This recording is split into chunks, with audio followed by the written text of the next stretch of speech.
think about life now. Hello everybody, Matthew Armstrong here on day 41 of our 90-day challenge from mediocrity to mastery. This is life transformation at its best.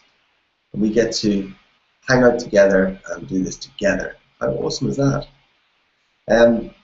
So we're on our financial freedom section of our process, and it's incredibly powerful. The exercises from yesterday, don't expect to do all those in one day unless you're some sort of insane person or genius or something, I don't know. If you decide to don't get overwhelmed by them and think, oh, because I can't do them in one day, I'm just not going to do them. Spend 20 minutes a day and set aside, block time, 20 minutes per day to work on those exercises, getting those 1,200 answers. If you just set aside 20 minutes a day, schedule it in, and then spend time doing that, just fully focus on it, then you'll get through all of these, right? Just chunk it down rather than getting overwhelmed by one big chunk, right?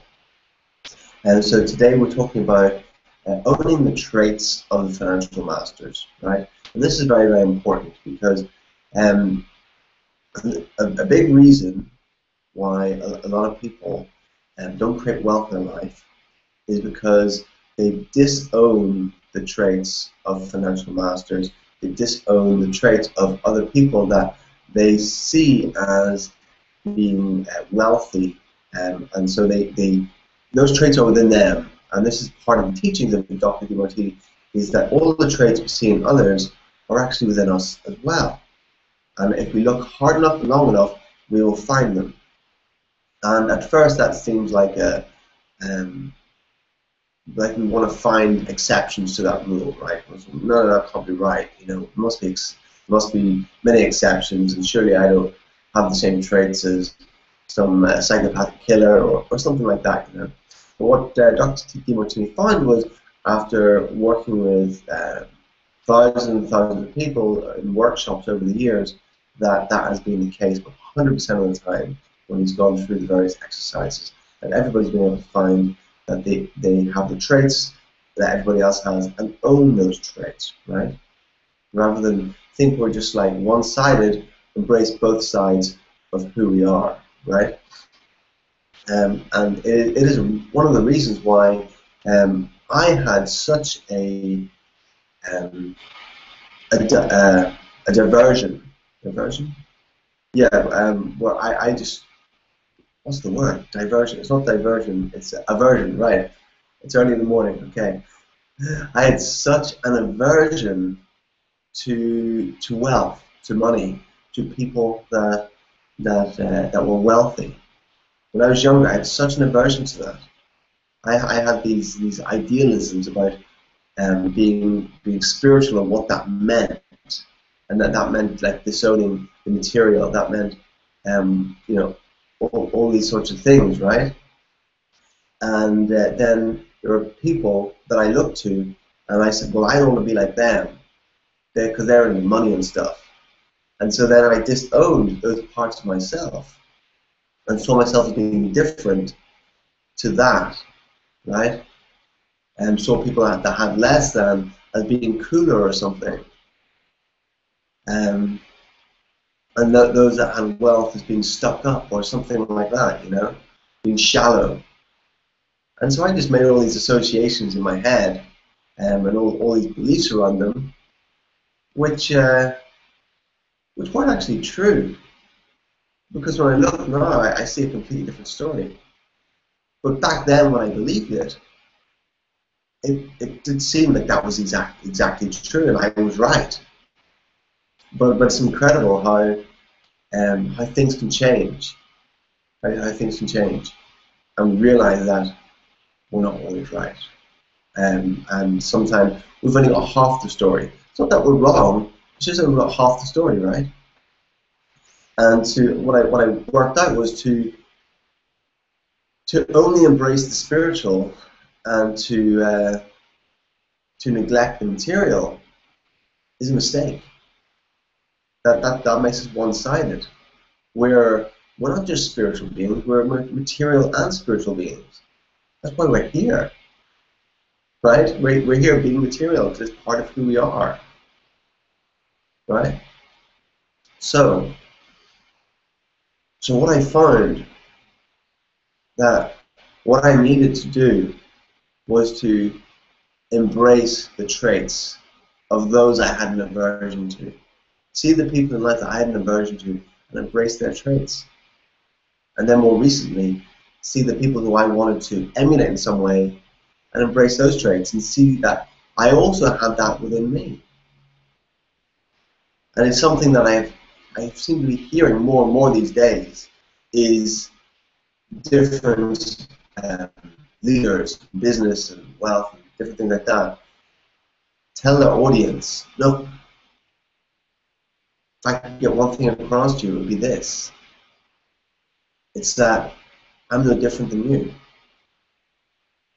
All I've done is made maybe a few different decisions, a little bit further down the road. But what they say was quite often their breakthrough was realizing that they were no different than the people that they wanted to emulate. Because what happens if we put those we want to emulate, those that we look up to on a pedestal, we can never get up on that pedestal, right? And if we put others in a pit, then we can never influence those people. But if we put everybody in our heart, then we realize there really is equality. And while others might have skills that we will never attain, we all have our own unique talents that we can develop skills around those talents, right? So it's important to be able to know ourselves enough to recognize our uniqueness and our gift to the world and learn how we can get handsomely paid for doing that. Make sense? So, like what I was talking about is getting the programs out of the head, the programs that it's wrong to want more, or it's greedy to want more, or anything like that. We are more seeking beings. We have to start owning that fact that we all want more. When we really think about it, we really scrutinize it, we all want more.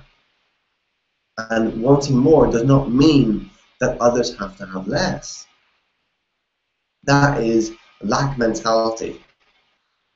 That is like a disease on the planet, where people think that they have to have less in order that others won't have less. Or they think that if they have more, then others will go without. That's just not the case. My point of view is that we can be the shining lights and show what's possible in every area of our life, including our finances.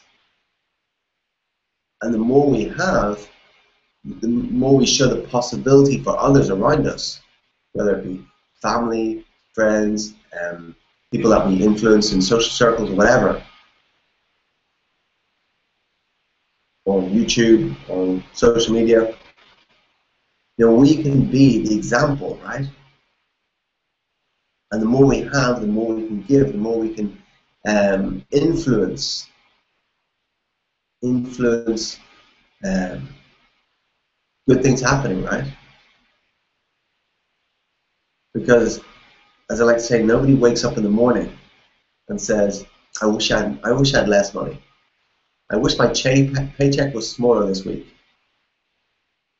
I wish my boss would stop paying me less. I wish that I didn't get those contracts this week or make that big deal. Nobody says that, right? Everybody wakes up in the morning wanting more. No one wakes up in the morning saying, I wish I had less energy to do the things that we want to do. No, we want more energy. We want more, right? We want more money to do things we want to do. We want that raise at work because we deserve it. We want to get those contracts because we deserve them. We're worthy of them. And once we realize that we're worthy and deserving of more, They will want more. Those that don't want more, somewhere within them, there's disowned parts of themselves where they don't feel worthy or deserving. Now, everybody doesn't want more of the same thing. We all have our unique set of values, what's important to us. So what we want more of is different for everyone, right? If you have more money and you have a favorite charity, you'll give something to that. If you have more money and you love traveling and going hiking, then you'll do more traveling and you'll do more hiking and you'll go to exotic places like Nepal and the Andes and Peru, and you'll do even grander hikes and do more of it, right? If you love sailing, then you'll put your money into that and you'll spend more time sailing or get a better sailing boat or whatever. It doesn't matter what it is. We all want more.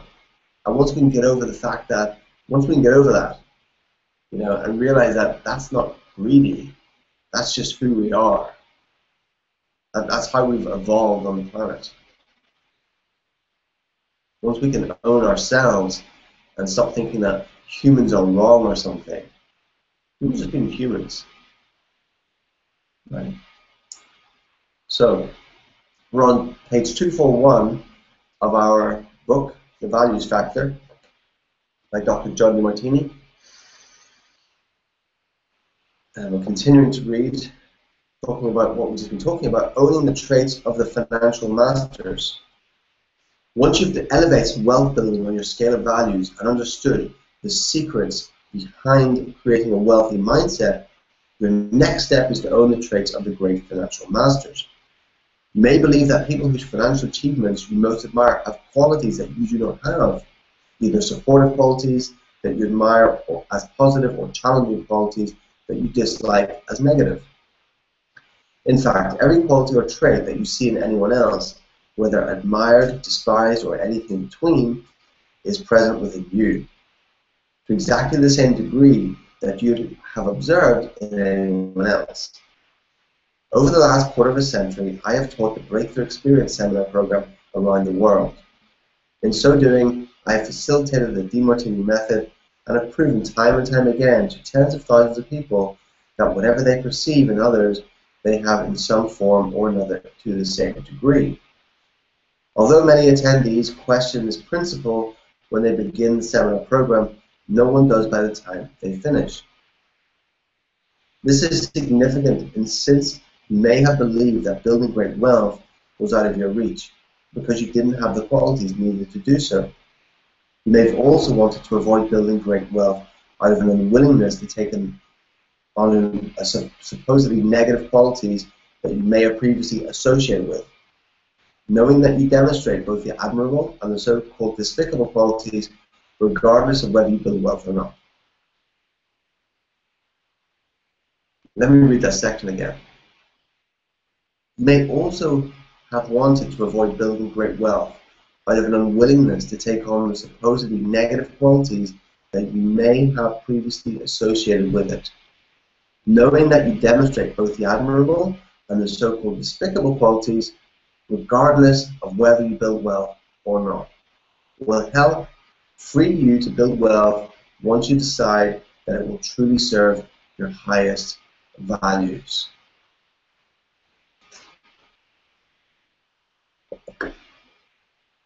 Exercise 2. Owning the traits of financial masters. To become a financial master, you will likely find it empowering to discover that you already have within yourself the traits of great or even legendary financier, entrepreneur, and wealth builder you may ever admire. This exercise will help you identify and own those traits so you may play a new field of financial possibility. Instructions. Step 1. List the 3 most powerful financial masters that you know of, admire, or would love to play in the same field of financial possibility with. So you list those names there. Step 2. Research everything you can discover about these 3 individuals. Then list the 5 traits you admire most and the 5 traits you dislike most about each. So then you write 5 traits about each that you admire most and dislike most. Step 3. Complete this special modified and selected portion of the Demartini method on each of these 3 financial masters until you have completely owned all of the 5 most admired and 5 most disliked traits of each of these leaders to the same degree and neutralized any admirations and dislikes you presently have about them. By 100% owning and neutralizing their traits, you will be able to begin to play in a new and greater field of financial possibility and opportunity. Be sure to look in all 7 spiritual, mental, vocational, financial, familial, social, and physical areas of your life for your hidden character traits. The seer, the seeing, and the seen are the same. That is, what you perceive is in you, and by the process of being able to see it, you reveal that it is in you. And by the process of being able to see it, you reveal that it is in you. If you see a trait in anyone else, the fact that you perceive that trait is a sign that you have the very same trait within you. So whatever trait you perceive in the financial masters, you have identified you have in yourself as well. For each of the 3 powerful financial masters, you are to answer the following specific question. Where, when, and how are you demonstrating or have you demonstrated this admired or disliked trait 100% to the same degree? You will need to answer these questions over and over again for each of the 5 admired and despised traits and for each of the 3 financial masters until you can truly see that you own all the 10 traits for each of the masters 100%. It may take as many as 20 answers or even more to fully own some of the traits. Keep searching for the answers until you own every trait 100%. So the exercise looks like this. Hopefully you got your book so you can do the exercise. And then in the different sections, admired trait 1, where have you got this, when does it come up, and how does it affect you? I think it is it? Yeah.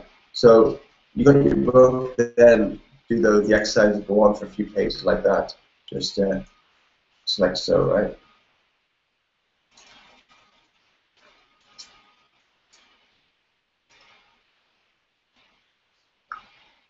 So that's a really great exercise to complete, really fun one as well. And it can change you, it can transform you, right?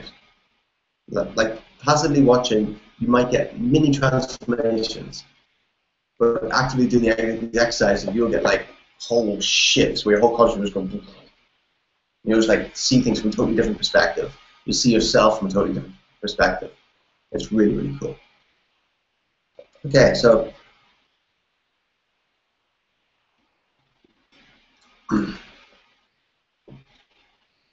billionaires' traits. Because you know, billionaires think differently to millionaires, and thousandaires think differently to millionaires. It's our thinking that will create these things in our life. So it's important to know how the people that we admire, the people that we want to emulate, it's important to know how they think. If we know how they think, then we can start thinking in a similar way, and then we can achieve their results, right? It all starts with our thinking. Billionaires' traits. Following are some key traits that billionaires tend to share. However you feel about these qualities, whether positive, negative, or neutral, find them within yourself to know that you also share these traits. You actually already have more in common with billionaires than you think. 1. Billionaires just know they're just destined to be wealthy. That being wealthy is aligned with their highest values. Billionaires start simple, humble, small, and from scratch, and then patiently and methodically keep serving others and continuing working toward building their wealth. They build financial momentum through living congruently with their highest values. 3.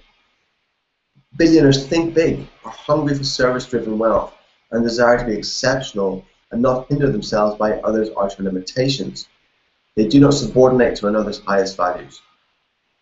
Billionaires take ever larger calculated risks and have risk management strategies that they apply to both their own and other people's money. They have attention surplus order when it comes to financial risks and rewards. 5. Billionaires seek love and thrive on challenges, are competitive. They don't seek love, they seek, love, and thrive on challenges, are competitive, and have thick skins. Living according to their highest values, they thrive on the balance of support and challenge. Billionaires keep making their businesses more effective and efficient. They live congruently with their highest values and become most efficient in their actions. 7. Billionaires are focused on their primary specialities without becoming distracted by too many secondary ventures. They do not subordinate to another's highest values or to lower priority distractions. 8. Billionaires are vigorously driven by their purpose, vision, inspiration, calling, and desired legacy, and are willing to consistently put in long hours and work required by their continually refined strategies. They are focused upon fulfilling their highest values. 9. Billionaires set high and challenging goals that are nevertheless realistic and attainable. They intend to be the richest people in the world, or at least some of the richest. That is one of their highest values. Billionaires are innovative and visionaries who thrive on criticism and are even inspired by it. They live congruently with their highest values and become independent visionaries, able to handle greater challenges. 11. Billionaires use both supportive and challenging news as simply feedback. By living according to their highest values, they embrace the balance of support and challenge equally. 12. Billionaires are strong-willed and have strong imposed uncompromised standards, while keeping a close eye on both their wealth and their wise, frugal expenditures. Their congruence allows them to continually raise their already high standards. Billionaires are true to themselves and their philosophies. They know and live by their highest values. 14. Billionaires believe in themselves. They are self-confident, take charge of their financial destiny, and stick to what they believe. Their alignment with their highest values allows them to be more certain. 15. Billionaires press on and are persistent, determined, tough, and unyielding. They spontaneously love to do what they feel called to do, and thereby bring great service to the world. 16. Billionaires transform obstacles and challenges into opportunities and refuse to throw in the towel. They see their challenges as on the way, not in the way. 17. Billionaires are unyielding and committed long term, perhaps even until death, as they are too busy to have any time for dying or resting. Their higher level of congruence with their own values expands their time horizons. 18. Billionaires learn quickly from their so-called mistakes, innovate, and then keep growing. They embrace feedback so as to refine their vision and their decisions. 19. Billionaires thrive on pressures and uncertainties, while seeking out and even thriving on stresses. Their values give them intention surplus order to help them fulfill their intentions even under pressure. 20. Billionaires, once wealthy, are less interested in just making money than they are in using their earned money to keep score of their services. Their highest values involve service as much as reward. 21. Billionaires love to play the business game and make deals. They do what they love and they love what they do. 22. Billionaires are opportunistic solution providers and are on the lookout for ways to solve people's problems. They move into markets and buy when others move out and sell. Their values give them attention surplus order to spot opportunities and intention surplus order to act upon what they see. And finally, 23. Billionaires manage leverage debt to their advantage to get richer while ensuring that others take some of the risk and pay for it. The highest values involve the inclusion of others. Do you see any of you in there? That ended our reading, by the way, for today.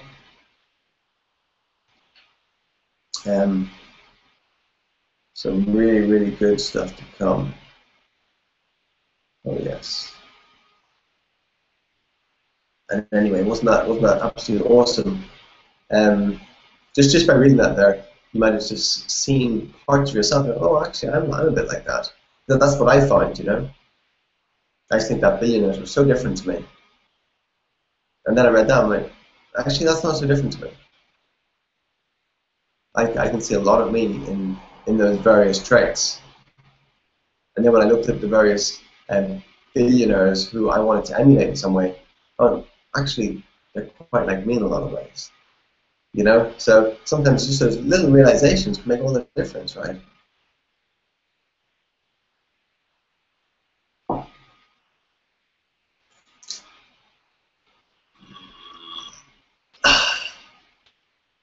So thank you very much for joining me.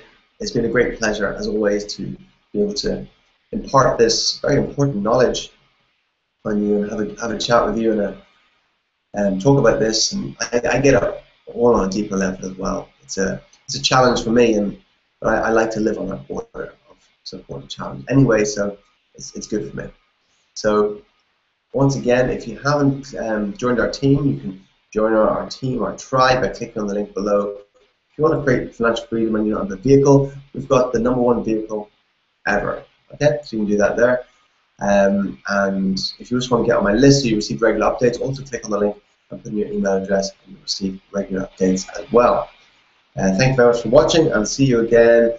Have a great weekend, because tomorrow is Sunday, and I shall see you on Monday morning again. All right, see you then. Bye.